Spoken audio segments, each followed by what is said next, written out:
RDC Monde ezali sanga ya ba Congolais pona Congo. Na kati ya RDC Monde ba diaspora basangani baye na mosolo na bango po ete batonga mboka na bango lokola bikolo mosusu batonga oyo ya bango. Yambala oyo bandeko na ngai ba diaspora ba décider, diaspora ya Congo est décidé ezokita na minute oyo plus de 70 000 c'est quoi, plus de 70 000 vendus na kati ya compte poto koka kosala ba projet na biso boya ebele na ba contribution na bino bandeko na biso poto sala elongo to sala makasi poto tonga mboka na biso nga na famille na nga to stoponi RDC Monde pona RDC Monde transparence ezali bolingo ezali sérieux ezali RDC Monde toza ko percer na kati ya kana biso tozokota kaka boyi na kati ya kana tozo ya bandeko na ngai nzambe na nga batela bino apambola. RTNC, le journal. C'est l'heure de vous informer. Vous êtes sur la radio-télévision nationale congolaise, 13h à Kinshasa, 1 heure de plus dans l'est de la République démocratique du Congo. Au sommaire de ce journal, tous les bourgmestres de la ville-province Kinshasa, récemment nommés, ont pris officiellement leurs fonctions depuis hier. La dégradation de la route numéro 2 est dans un état de délabrement très avancé. La population du territoire de Mwenga sollicite l'intervention dans l'urgence des autorités. Au Nord Kivu, Constant Ndima, gouverneur de cette province, était au chevet des militaires blessés pour une visite de réconfort. Nous sommes le 4 janvier, devoir de mémoire. 64 ans après, beaucoup de Congolais avaient été fauchés pour avoir réclamé l'indépendance et Nouk de la République démocratique du Congo. Cette journée des martyrs de l'indépendance rappelle des événements marquant la radicalisation du mouvement pour l'indépendance et sonne les glaces du contrôle belge Congo. Plusieurs Congolais se souviennent de cette date comme si c'était hier. Reportage à suivre dans ce journal.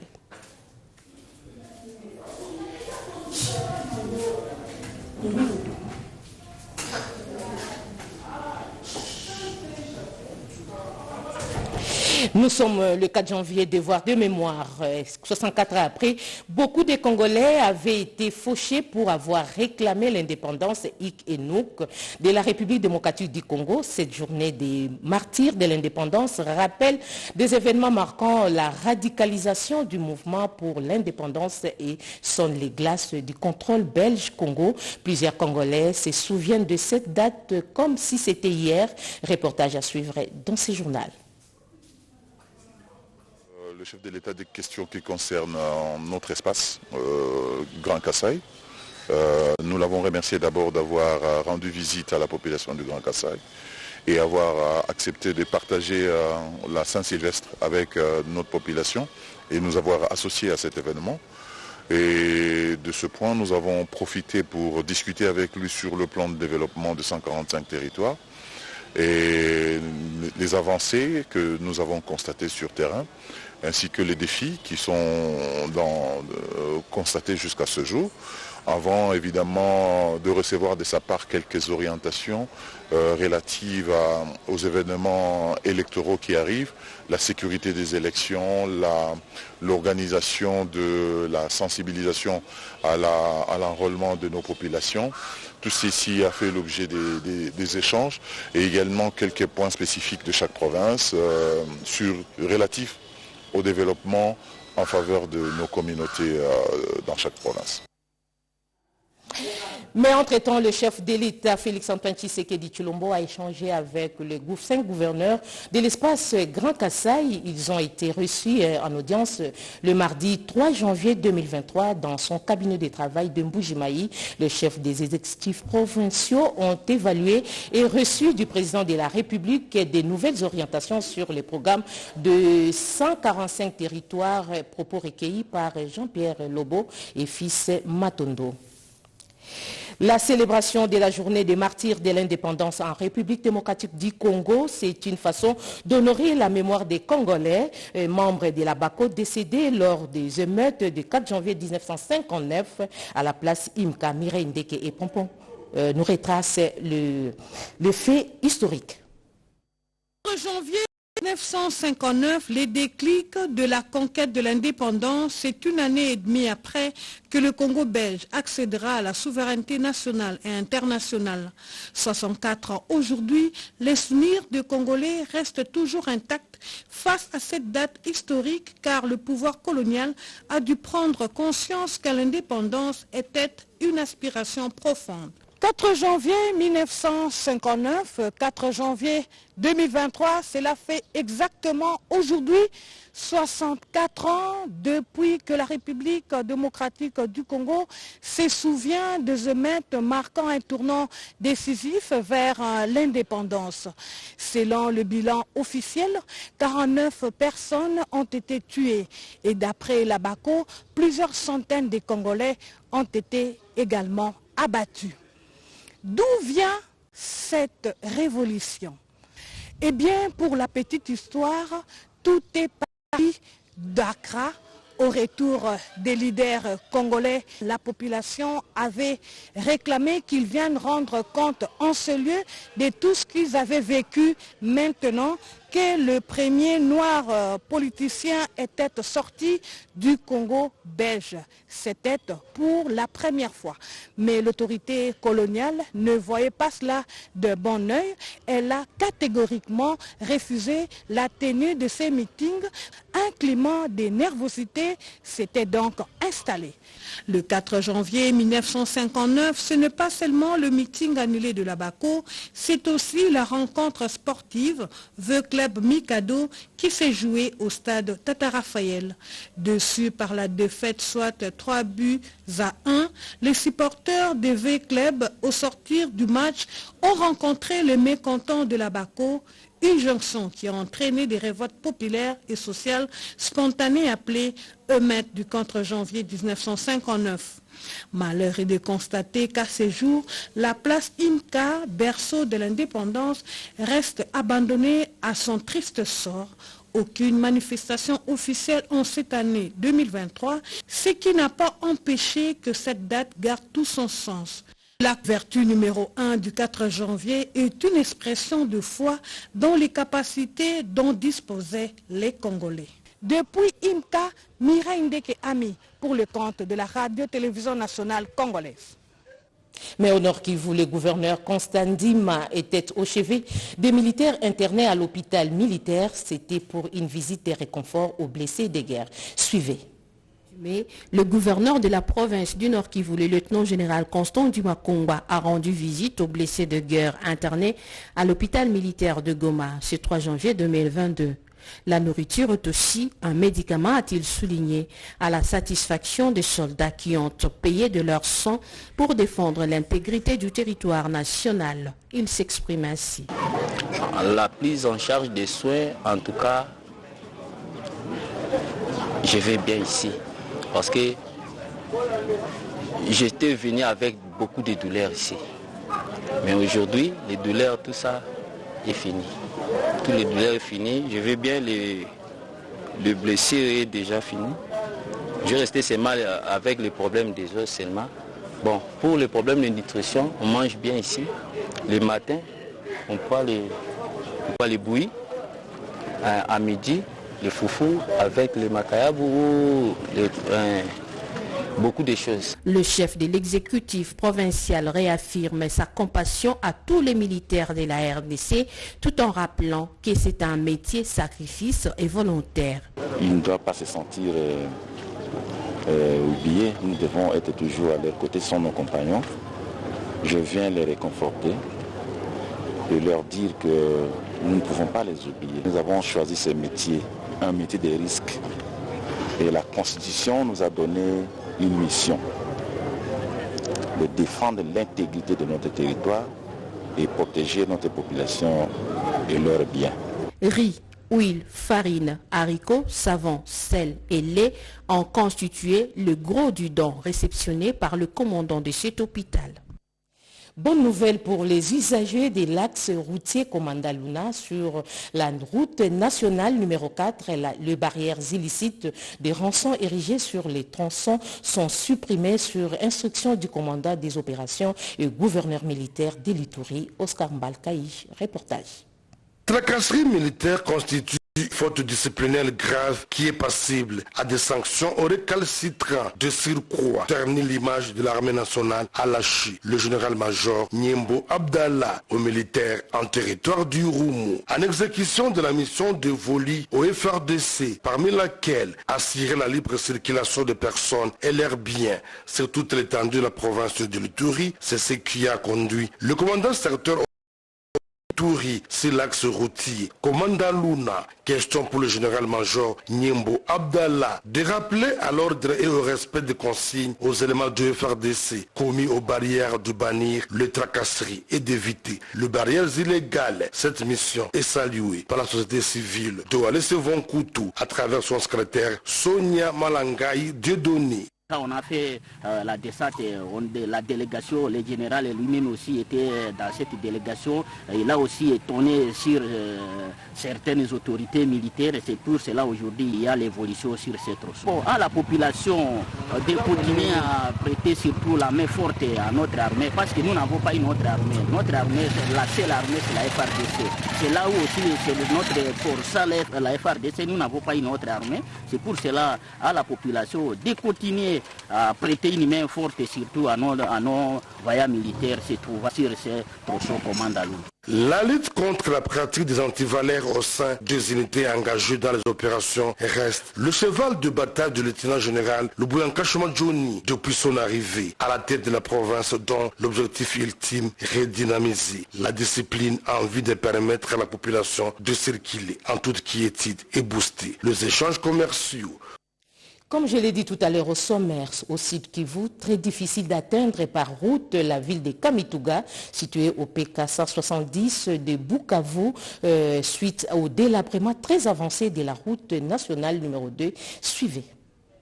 Suite aux pluies diluviennes qui s'abattent ces derniers temps sur la majeure partie du territoire de Mwenga, plusieurs éboulements et glissements de terrain sont enregistrés entre les territoires de Walungu et Mwenga sur la route nationale numéro 2. On signale la coupure du trafic entre Kasika, chef-lieu de la chefferie de Lundi, et Mwenga Centre suite à un glissement de terre. Le usager de la route signale aussi plusieurs bourbiers en gestation et des glissements de terrain ainsi que des éboulements, toujours dans la chefferie de Lundi. Cela cause l'interruption de la circulation sur ces tronçons. Les humanitaires pratiquant cette route d'intérêt national soulignent que si rien n'est fait dans l'urgence d'atteindre du territoire de Mwenga. À l'allure où vont les choses, les chauffeurs annoncent que le parking de Mwenga Centre pourrait être de Wahungu dans le territoire de Walungu si le gouvernement de la République et ses partenaires ne réagissent pas d'ici quelques jours. Je suis chauffeur axe Bukavu Kamituga. La route qu'on est en train de traverser est très bizarre. La route est vraiment très glissante. Nous demandons aux autorités congolaises d'essayer de nous protéger pour voir comment construire la route parce que ce que nous sommes en train de traverser dans la route, ça nous complique trop. Rapport sur l'état d'avancement du processus de passation de marché dans la mise en œuvre du programme de développement local de 145 territoires par le PNUD. C'est la toile de fond de cette séance de travail qui a mis autour d'une table le ministre d'État, ministre du Plan, à l'intérim Crispin Mbadou Panzou et une délégation du PNUD. Reportage Chak Kaboba. Mbadou Panzou, jusqu'à-là, vice-ministre du Plan, assume désormais les fonctions des ministres d'État, ministre du Plan à titre intérimaire, et ce, après avoir été notifié par le premier ministre chef du gouvernement, Jean-Michel Samaloukonde Kengue. Dans la continuité des affaires de l'État, il a présidé mardi 3 janvier dernier une réunion avec une délégation de PNUD conduite par Okadieng, la représentante adjointe. En toile de fond, le rapport sur l'état d'avancement des processus de passation des marchés dont la mise en œuvre du programme de développement local des 145 territoires par le PNUD. Le PNUD va exécuter bien sûr les PDL 145 territoires dans 9 provinces de la RDC avec un total de 54 territoires, 286 centres de santé, 423 écoles et 54 bâtiments administratifs seront construits dans la première phase du programme. Crispin Mbadou Panzou, ministre d'État, ministre du Plan à l'intérim, qui maîtrise bien les programmes de développement local des 145 territoires, n'a pas manqué de rappeler au PNUD l'urgence et l'importance de ces programmes initiés par les garants de la nation, Félix Antoine Tshisekedi Tshilombo. Le projet de 145 territoires, c'est un projet qui nous tient à cœur. C'est un programme phare la vision de monsieur le programme entre dans sa phase d'opérationnalisation. À partir de jours à venir, vous allez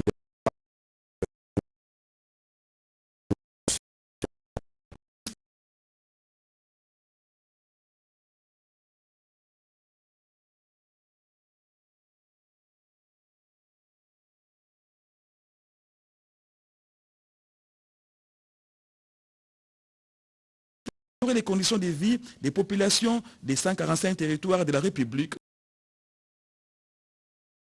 De la ville de Kinshasa officiellement leurs fonctions. La cérémonie de remise et reprise a eu lieu hier pour les uns et les autres aujourd'hui. Gros plan dans ce journal sur les déroulés du dit événement dans la commune d'Ndjili qui a comme patron le bourgmestre Papi Ngaliema, Oscar Mbal Kaïch. Reportage.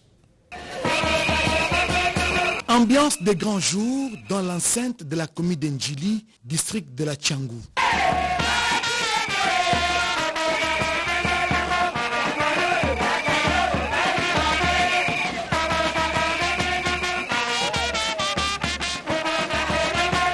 Les instructions du vice-premier ministre, ministre de l'Intérieur, Daniel Asselo, sont de stricte application. Au cours d'une brève cérémonie mais sobre, le nouveau bourgmestre de la commune d'Ndjili, Papi Mbumba Ngaliema, a pris officiellement ses fonctions en remplacement de Moussa Abdul Razak. Un vibrant hommage à son Excellence, Monsieur le Président de la République, chef de l'État, Félix Antoine Tshisekedi, pour tous les efforts consentis en vue de construire la destinée de notre pays au bon port. Et pour la confiance qu'il a bien voulu placer en nous confiant la charge de conduire en ce moment à la destinée de cette municipalité. La haute hiérarchie m'a envoyé pour travailler en vue d'apporter un nouveau vent. Pour ce, j'ai besoin du concours de tout le monde. Plusieurs défis attendent le nouveau bourgmestre de la commune d'Ndjili, Papi Mbumba Ngaliema, appelé à s'attaquer entre autres à l'insécurité avec les phénomènes Koulouna, également à lutter contre l'insalubrité. Cette élévation mérite d'être savourée. Et puis, la jeunesse de l'Union sacrée soutient la réélection du chef de l'État, Félix-Antoine Tshisekedi Tshilombo. Les faits et tant d'autres détails dans ces reportages. Les états-majors de partis politiques membres de l'Union sacrée se préparent à affronter les élections qu'organise la Commission électorale nationale indépendante en 2023. Accompagner le chef de l'État, Félix-Antoine Tshisekedi Tshilombo, pour son deuxième mandat aux élections qui pointent à l'horizon est l'une des priorités du parti Mouvement Social, membre de l'Union sacrée, a indiqué le coordonnateur adjoint de cette famille politique qui soutient les actions d'envergure du chef de l'État. Le parti, le Mouvement Social, étant partie de l'Union sacrée et que lors des élections prochaines, s'il faut échouer, il échouera avec le pouvoir et s'il faut réussir, il réussira avec le pouvoir. Pour l'instant, jusqu'à preuve du contraire, les résolutions du Congrès sont au-dessus de n'importe quel membre. Aucun membre du Présidium, aucun membre du secrétariat général, aucun membre de secrétaires généraux ou encore aucun membre de coordination ne peut aller à la contre de cette résolution. Lors de cette communication, la coordination provinciale ville de Kinshasa du mouvement social en a profité pour annoncer ses activités politiques prévues le 18 février prochain pour revivre les MS sur toute l'étendue du territoire national afin d'élire ses candidats dans toutes les étapes électorales. Dans la province de la Mongala, l'Assemblée provinciale vient de clôturer la session du mois de septembre avec l'adoption du projet de dit budgétaire exercice 2023. Reportage. L'Assemblée provinciale de la Mongala a procédé jeudi 29 décembre 2022 à la clôture de la session ordinaire de septembre 2022 au cours de la séance plénière présidée par l'honorable Richard Mazongonkweli, président de cet organe de l'Ubéra. Plusieurs points y ont été abordés, dont l'adoption à l'unanimité du rapport de la commission chargée d'enquêter sur les incidents survenus dernièrement lors de l'installation du chef de groupement Ndobo au secteur de Monzamboli dans le territoire de Bumba. Selon ce rapport, aucune perte en vies humaines n'a été enregistrée comme l'avaient affirmé certaines sources. Les élus provinciaux ont aussi voté les rapports de la commission paritaire, assemblée provinciale et exécutif provincial relatif au projet de due budgétaire exercice 2023 qui est passé de 243 milliards 242 millions 815 858,90 francs congolais à 251 milliards 563 millions 383 704,2 francs congolais, soit un accroissement de 3,42%. Mais dans son discours, le président Richard Mazongo a relevé qu'il y a un constat selon lequel toutes les institutions politiques provinciales ne vivent que des fonds alloués par le gouvernement central.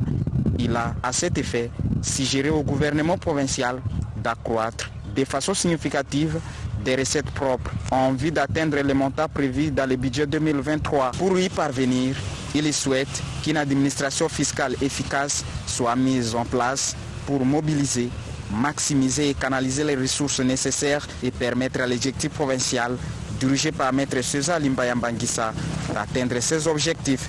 Profitant de cette occasion, Richard Mazongo, après avoir passé au peigne fin tous les points inscrits à l'ordre du jour, a également invité les services de sécurité à mettre hors d'état de nuire tout le malfrat qui sème terreur et désolation à la communauté. Après la ville de Mbandaka, c'est dans le Tanganyika, plus précisément à Kalemi. Cette ville abritera dans les tout prochains jours la 10e session de la conférence des gouverneurs. Le gouverneur de la province a effectué une visite d'inspection de lieu. Reportage. Dit pas comme les autres jours, le gouverneur Julie Ngungu wa Mayuma a choisi de faire le terrain pour inspecter les différents chantiers du gouvernement provincial en cours d'exécution dans la ville de Kalemi. Accompagné de son vice Ferdinand Massamba Wamassamba et du ministre provincial des infrastructures John C. Kalunga, ainsi que le directeur provincial de l'Office des voiries et drainage OVD, cette visite a commencé au chantier Kapangula où un pont à double culée est en pleine construction pour relier les deux parties de cette avenue du quartier Kituku séparées par la catastrophe naturelle. Ici, l'autorité provinciale a constaté une évolution à pas de géant, mais n'a pas cessé de demander à l'entreprise exécutante de redoubler ses efforts pour remettre l'ouvrage à l'usage le plus tôt possible. À l'instar du pont Katanika jeté sur la rivière Kalemi, le camp GD, un ancien abri de la PNC, s'est vu coupé du reste de la ville à cause de l'effondrement du pont sur la même rivière. Le gouverneur Julie Ngungu wa Mayuma, qui avait suivi le ras-le-bol des habitants de cette contrée, avait vite décidé de remettre cette bretelle. Les travaux ont bel et bien commencé sous l'œil surveillant de la population locale. En amont de la même rivière, un autre site a été identifié pour la construction d'une passerelle afin de relier les dérives sur l'avenue Maïto. Julie Ngungu wa Mayuma a également visité les complexes scolaires Maïto, menacés par les érosions dues à l'inondation de la rivière Kalemi. Devant les élèves de cette école, l'autorité provinciale a promis des travaux nécessaires pour sa protection. Au Maniema, l'autorité provinciale Afani Idrissa Mangala a fait le bilan de ses activités réalisées en 2022 dans tous les secteurs de la vie de cette province. Rodé Panda. L'année 2022 et début de la nouvelle année 2023, devoir de redevabilité oblige l'exécutif provincial du Maniema et l'ensemble de la population par la voix du gouverneur intérimaire. Afani Idrissa Mangala fait l'évaluation des réalisations de cette année finissante. De prime abord, Afani Idrissa Mangala a présenté au chef de l'État, Félix Antoine Tshisekedi Tshilombo, les meilleurs vœux de bonheur, santé, prospérité et longévité pour 2023. Puisse les très hauts continuer à vous combler de la sagesse et excellente santé pour vous permettre de mieux assumer de lourdes charges liées à vos hautes fonctions, plus particulièrement celle de contribuer au développement des 145 territoires de la RDC, a précisé Afani Idrissa Mangala, gouverneur intérimaire de la province du Maniema. Pour l'autorité provinciale 2023 va s'accompagner de tous les enjeux politiques et sociaux avec la matérialisation du programme de développement à la base. Également avec une prédominance pour les échéances électorales prochaines. Désormais, une femme vient d'être nommée au secrétaire général Odette Koulou au sein du Rassemblement des démocrates dans le but de restructurer et redynamiser le parti. C'est aussi une manière d'affûter les armes avec de nouvelles stratégies pour la réélection du chef de l'État, Félix-Antoine Tshisekedi. Rodé Panda, reportage. Le congrès du Rassemblement des démocrates tshisekédistes, RDT, tenu récemment à Kinshasa, commence à produire des fruits. Les choses sont allées vite pour la restructuration du parti dans sa gestion quotidienne. Odette Nkoulou Chabanza est nommée nouvelle secrétaire générale de ce parti, le RDT. Elle remplace à ce poste Bienvenue à Sito Fataki. La cérémonie de passation de pouvoir s'est déroulée en présence de M. Vincent Mouladi, directeur des cabinets adjoints, représentant personnel du président national Sylvain Mutombo Kambinga. C'est lui qui a lu procès verbal en présence de 2 témoins non les moindres. Il s'agit de Gisèle Chibola, vice-présidente, et Freddy Makala, premier secrétaire national du parti. Le secrétaire général sortant a brillé par son absence. Cette restructuration vaut de nouvelles stratégies pour rafler un grand nombre de députés provinciaux et nationaux pour qu'enfin garantir la réélection du chef de l'État Félix-Antoine Tshisekedi Tshilombo avec une majorité écrasante. Le nouveau locataire au secrétariat général du RDT fait l'économie des circonstances. Je dis merci au président national Sylvain Mutombo Kambinga pour cette confiance qu'il m'accorde à mes nommants à la tête du secrétariat général. Marchons ensemble pour le cap 2023. Car notre cheval de bataille, c'est la réélection du président Tshisekedi Tshilombo. Un climat de convivialité a caractérisé cette manifestation. Voilà, c'est par ici que nous bouclons complètement cette édition du journal. Merci de votre particulière attention accordée. C'est un journal réalisé par Yolande Voka. Au revoir.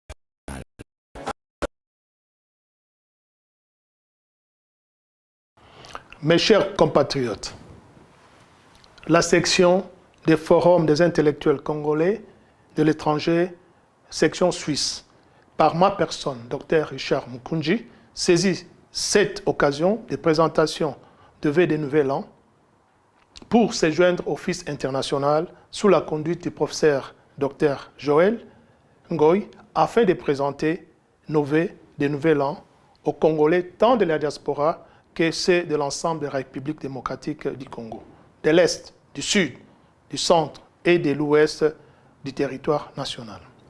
À cet effet, nous renouvelons la confiance à la diaspora congolaise comme acteur de développement et de lutte contre la pauvreté en République démocratique du Congo, pour contribuer de manière engagée et répondre à l'appel du président de la République lancé au premier forum de la diaspora congolaise organisé à Kinshasa en novembre 2021. Cet engagement répondra sans nul doute aux défis de mobilisation, de canalisation et de capitalisation des ressources financières et expertise de la diaspora. Nos vœux s'adressent de prime abord au président de la République, Félix-Antoine Tshisekedi Tshilombo, aux forces armées de la République démocratique du Congo, au gouvernement national, pour la continuation dans la durée de la capitalisation du succès diplomatique appuyé par une excellente expertise obtenue dans la patience et l'abnégation. Chers compatriotes, vaillants et résilients peuple congolais, que 2023 soit une année de vigilance, de veille patriotique et de participation citoyenne aux échéances électorales à tous les niveaux pour le renouvellement des animateurs politiques, gage de la stabilité et de la prospérité nationale. En ce début d'année, nous présentons également nos vœux aux personnes privées de leur liberté sur l'ensemble du territoire national. Aussi, que les élèves, les étudiants ainsi que les enseignants formateurs soient réconfortés, reconnus et soutenus pour éclairer la vision patriotique et consciente de chacun pour le relèvement de notre pays. Aux personnes âgées, aux retraités, que nous puissions prendre l'engagement de tenir les flambeaux de la relève pour la renaissance de la nation RD congolaise. Au peuple des pays voisins, nous adressons nos vœux pour une paix durable et harmonieuse, gage d'une cohabitation pacifique pour que nous puissions concrétiser nos efforts au développement de nos pays respectifs. Les fils suisses vous souhaitent pour cette année 2023 de concrétiser tous des grands projets et de trouver encore et toujours de nouvelles inspirations pour le devenir de notre cher et beau pays. Chers compatriotes, vaillants et résilients peuple congolais, que vos vœux les plus chers se réalisent. Nous vous souhaitons une heureuse année pleine de joie et de sérénité. Que vive la nation congolaise.